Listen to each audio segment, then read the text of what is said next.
अस्सलाम वालेकुम, मैं हूं इमरान आज़म और आप देख रहे हैं मेरा यूट्यूब चैनल इमरान आज़म व्यूज़। नाज़रीन, इस वक्त मैं मौजूद हूं सुप्रीम कोर्ट ऑफ पाकिस्तान में, जहां पे आज एक इंतहाई अहम केस की समाअत जारी है। ये केस है बेंचेस इख्तियारात से मुतल्लक केस मुकर्रर ना करने पर तौहीन अदालत की कार्रवाई। इसमें आपको पता है कि एडिशनल रजिस्ट्रार को नोटिस जारी किया गया था तौहीन अदालत का। आज उनकी जानिब से जवाब जमा करा दिया गया है। जस्टिस मंसूर अली शाह और जस्टिस अकील अब्बासी पर 2 रुकनी मुश्तमिल बेंच इस कार्रवाई इस केस की समाअत कर रहा है और उसमें जो एडिशनल रजिस्ट्रार ने इस्तदा की है कि उनका शोकाज नोटिस वापस लिया जाए और उन्होंने कहा है कि उन्होंने कोई गैर आइनी काम नहीं किया। उन्होंने जो जुडिशल आर्डर था उसका नोट बना के जो जजेस कमेटी थी उसके सामने रख दिया था। इसमें जो अदालती माविन है हामिद खान, उनके दलाइल भी आज मुकम्मल हो गए हैं। एहसन बॉन के दलाइल अभी जारी हैं और समाअत में वक्फा हुआ है। इससे पहले मुनीर मलिक के दलाइल मुकम्मल हो चुके हैं, जबकि ख्वाजा हारिस ने अभी दलाइल देने हैं। इसमें जस्टिस मंसूर अली शाह ने एक अहम सवाल उठाया है। उन्होंने ये कहा है कि जो आईनी जो कमेटी थी जजेस कमेटी, उसमें 2 बड़े ऑफिसर्स इन्वॉल्व थे। एक चीफ जस्टिस ऑफ पाकिस्तान का ऑफिस इन्वॉल्व था और दूसरा जो आईनी अदालत है उसके जो सरबराह हैं वो थे। तो क्या अब ये जिम्मेदारी जो तौहीन अदालत हुई है, जो जिस तरह डिलिस्ट किया गया है इस केस को, वो जिम्मेदारी हमने फिक्स करनी है कि तौहीन अदालत की जिम्मेदारी किस पे आयद होगी। और उन्होंने एक और आम ऑब्जर्वेशन ये दी है कि क्या फुल कोर्ट इस पे बना सकते हैं, और उन्होंने ये कहा कि फुल कोर्ट तो अगर बनेगा तो ये बनाने की ज़रूरत नहीं है, क्योंकि कमेटी का काम तो बेंचेस बनाना है। फुल कोर्ट एक अलग मामला है और वो तो हर वक्त मौजूद होता है चीफ जस्टिस की सरबराही में। सिर्फ सिंपल हम ये रिक्वेस्ट करेंगे या दरख्वास्त करेंगे चीफ जस्टिस से कि फुल कोर्ट कन्वीन किया जाए। मेरे साथ मौजूद हैं अदील सरफराज, ये भी समाअत के साथ मेरे साथ मौजूद थे अंदर। इन्होंने सब कुछ वहाँ पे देखा, ऑब्ज़र्व किया। अदील सरफराज साहब, क्या होने जा रहा है? क्या आज जो है फुल कोर्ट का आर्डर आ सकता है या ये केस किसी तरह समाप्त हो सकता है? क्या तेवर मंसूर अली शाह और जस्टिस अकील अब्बासी के तेवर क्या हैं? क्या आपने देखा? सर देखिए, तेवर तो आपने भी आज देख लिया कमरा अदालत में। जस्टिस मंसूर अली शाह ने आज अपना जो हाले दिल है वो खुलकर बयान कर दिया है। अगर बात करें हम कंटेम्प्ट की, आपने बिल्कुल दुरुस्त कहा कि जो एडिशनल रजिस्ट्रार है उनका जवाब आ गया है, मगर आज जस्टिस मंसूर अली शाह साहब ने एक बड़ी अहम ऑब्जर्वेशन दी है। वो ये कह रहे हैं कि असल सवाल ये है कि तौहीन की किसने है। ठीक है, असल सवाल ये है क्योंकि डायरेक्टली ये तो कह रहे हैं कि भाई मैंने नोट बनाकर भेज दिया, आपसे केस मैंने वापस नहीं लिया, आपसे केस उन्होंने वापस लिया है जो कमेटी है। और कमेटी में आपको मालूम है जस्टिस याह्या अफरीदी हैं और जस्टिस अमीनुद्दीन खान है। टोटल 3 रुकनी कमेटी है, एक मंसूर अली शाह उसमें नहीं जा रहे। बिल्कुल, तो पीछे 2 जजेस रह गए। उन्होंने कहा कि चीफ जस्टिस और जस्टिस अमीनुद्दीन खान साहब ने केस वापस लिया है, तो अब फिर जिम्मेदारी उस तरफ जाएगी जिसकी बनती है, जिसने अदालती आर्डर को नजरअंदाज किया है। क्योंकि यहाँ पर ये बात तो वाज़ेह हो चुकी है, the committee has disregarded a judicial order and withdraw the case. इसमें तो अब कोई 2 राय नहीं है। तो जाहिर बात है अगर ये बात साबित हो रहा है सुप्रीम कोर्ट ऑफ पाकिस्तान के अंदर और अदालती रिकॉर्ड के मुताबिक या उनके जवाबात के मुताबिक, तो फिर जाहिर बात है अगर मामला उस तरफ जाएगा तो यहाँ से शायद कंटेम्प्ट का नोटिस वापस हो जाए और दूसरी तरफ चला जाए, वहाँ पर चला गया कंटेम्प्ट का नोटिस, तो फिर नया एक बहरान पैदा हो जाएगा। फिर एक और बड़ी अहम ऑब्जर्वेशन आज जस्टिस मंसूर अली शाह ने दी है। वो ये कहते हैं कि इस पूरे सिनेरियो के अंदर जो आर्ग्यूमेंट्स भी वो सुन रहे हैं, वो ये कहते हैं कि the proprietary demands matter should be placed before the full court. यानी जो प्रोप्राइटरी है वो ये डिमांड करती है कि अब ये मामला मुनासिब यही होगा कि फुल कोर्ट के सामने जाए।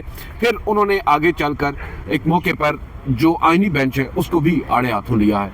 आप इसमें ये देख सकते हैं कि जस्टिस मंसूर अली शाह साहब ने, मैं जो बात शुरू में की ना कि अपना हाले दिल बयान कर रहे हैं, वो ये कहते हैं कि हमें कोई दुनिया भर में हामिद खान साहब से उन्होंने मुकालमा किया कि ऐसी मिसाल दे दें जहाँ पर जो बेंचेस हैं एग्जेक्टिव बनाती हो, सुप्रीम कोर्ट के बेंचेस एग्जेक्टिव बनाती हो, दुनिया भर में कोई ऐसी मिसाल मौजूद है। तो उन्होंने बताया कि दुनिया भर में ऐसी कोई मिसाल मौजूद नहीं है। इसके अलावा हामिद खान साहब ने अपने आर्ग्यूमेंट्स में फिर वही फुल कोर्ट की बात की। उन्होंने एडमिनिस्ट्रेटिव ऑर्डर का बताया कि किस तरह एडमिनिस्ट्रेटिव ऑर्डर अनडू नहीं कर सकता जुडिशियल ऑर्डर को। और फिर उन्होंने जो कमेटी है, बड़ी इंटरेस्टिंग बात है, जो आर्टिकल 191 के 4 सेक्शन के तहत कायम की गई है कॉन्स्टिट्यूशनल कमेटी, उसको ही अल्ट्रा वायरी ऑफ द कॉन्स्टिट्यूशन करार दिया है। ये आर्टिकल 191 जो है 26वीं आईनी तरमीम के अंदर ऐड हुआ था। बिल्कुल, ये उसके अंदर ऐड हुआ था और असल बहस ही वहाँ से है। और एक और बात, तो उन्होंने एक बात कही है कि इस आर्टिकल में ये खुद कंफ्यूजन है, ये इस तरह की कोई उन्होंने बात बिल्कुल उन्होंने ये कहा, वो कमेटी की बात कर रहे थे, वो ये कह रहे थे कि एक तासुर आम ये है कि जो आईनी बेंचेस हैं वो आईनी बेंचेस नहीं है, जबकि आर्टिकल 191 के अंदर ये मेंशन है कि बेंचेस आईनी कॉन्स्टिट्यूशनल बेंचेस, Benches. और वो 1 से ज़ायद होंगे। बिल्कुल सही। और फिर उन्होंने कहा, वो खैर दूसरी कन्फ्यूजन की तरफ जा रहे थे, मैं तो उससे अग्री नहीं करता, उन्हें शायद वहाँ पर थोड़ी सी अपनी अंडरस्टैंडिंग में थोड़ा सा मसला हुआ है। एक और बात जो यहाँ पर जस्टिस मंसूर अली शाह ने कही है, जब उन्होंने फुल कोर्ट की बात की, उन्होंने कहा कि हम ऑर्डर कर दें और फुल कोर्ट बने ही नहीं, ऐसा भी नहीं हो सकता।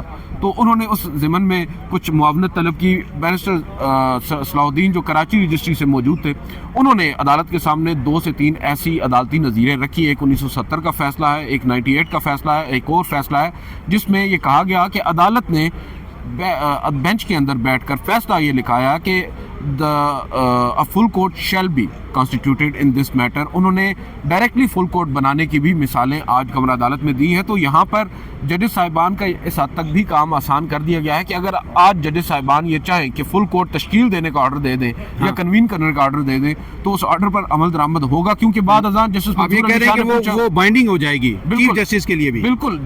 अब देखें ना, इसमें उन्होंने चीफ जस्टिस को तो ऑर्डर ही नहीं करना, फुल कोर्ट बेंच जो बनाने की बात है उस वक्त क्योंकि प्रैक्टिस एंड प्रोसीजर कानून नहीं था, हमें यही बात ज़हन में रखनी है। लेकिन जस्टिस मंसूर अली शाह ने उनसे पूछा कि आप हमें ये बताएं कि क्या जो फैसले हुए थे, जो आप हमारे सामने पढ़ रहे हैं, क्या इनके नतीजे में इन पर अमल दरामद भी हुआ था या नहीं। तो उन्होंने बताया कि इन तीनों फैसलों पर अमल दरामद हुआ था और फुल कोर्ट बने थे इवेंचुअली।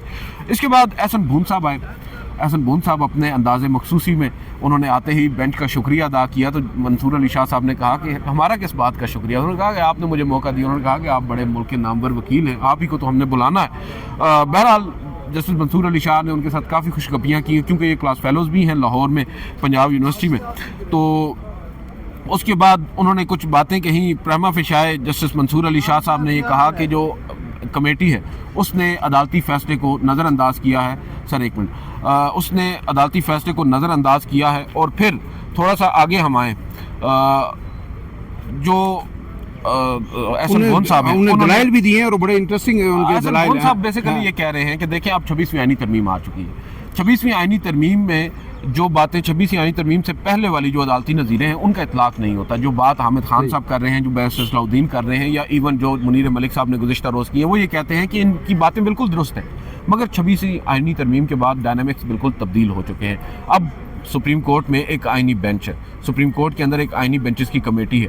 अब उन्होंने चीज़ें डिसाइड करनी है। फिर एक सवाल हुआ, आप हमें ये बताएं। उस सवाल का जवाब बहरहाल वो नहीं दे सके कि आया एक रेगुलर बेंच जो मुकदमे को सुन रहा है, वो उस कमेटी उस बेंच से मुकदमा ले सकती है। उन्होंने जवाब ज़रूर दिया, उन्होंने कहा कि बिल्कुल ले सकती है, मगर उसको वो एक्सप्लेन नहीं कर सके। लेकिन अब ख्वाजा हारिस साहब के दलाइल अभी रहते हैं, तो मेरा सवाल ये है कि क्या ख्वाजा हारिस साहब कोई ऐसे दलाइल दे सकते हैं कि कमेटी का ये इख्तियार है कि वो ले सके? ऐसा तो लगता नहीं है कि ख्वाजा हारिस साहब की तरफ से ऐसे दलाइल आए कि बिल्कुल कमेटी का इख्तियार है कि वो जुडिशल आर्डर को अंडू करे। ऐसा हो सकता है? एक बात अभी हल्के फुल्के अंदाज में कही है वक्फे से पहले, उन्होंने कहा कि माय लॉर्ड, मैं सिर्फ अदालती मुआवन के तौर पर पेश हो रहा हूँ, मैं किसी एक साइड का अदालती मुआवन नहीं पेश हो रहा।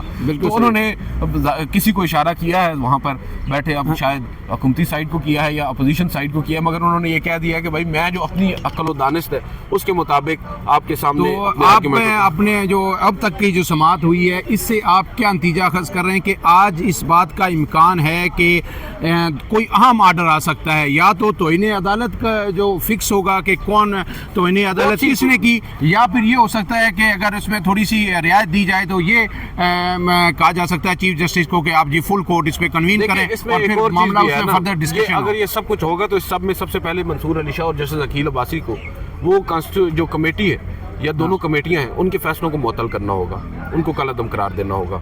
उनको कलअदम करार देने के बाद ही मामला आगे बढ़ेगा, और जब वो कलअदम करार देंगे तो फिर मामलात काफ़ी आगे बढ़ेंगे। तो अदीस सरफराज साहब, आखिरी सवाल, अगर फुल कोर्ट बनता है तो ये मामला फिर ज़्यादा ओपन नहीं हो जाएगा? फिर बहुत सारे आईनी मामलात भी उसमें डिस्कस नहीं हुए, या स्पेसिफिक तो नहीं रहेगा? वो क्वेश्चन ऑफ लॉ तो इन्होंने फ्रेम कर दिया है। हाँ। क्या इस क्वेश्चन ऑफ लॉ पर होता है, या फिर जब ये ऑर्डर पास करते हैं उसमें मजीद क्वेश्चन ऑफ लॉज भी ये सामने रखते हैं? और बाद अब ये भी देखना होगा कि क्या एडमिनिस्ट्रेटिव साइड पर जुडिशल कमीशन की मीटिंग होती है या जुडिशल साइड पर बेंच बैठता है, ये बड़ा इंपॉर्टेंट होगा। और ऑर्डर क्या किया जाता है, ये बहुत ज़्यादा इंपॉर्टेंट होगा। नाज़रीन, फिलहाल के लिए इतना ही। आज की समाअत का जो फाइनल अहवाल आएगा वो भी आपके सामने रखेंगे। अभी समाअत वक्फे के बाद दोबारा शुरू हो चुकी है। अपने मेज़बान इमरान आज़म को इजाज़त दीजिए। अल्लाह हाफिज़।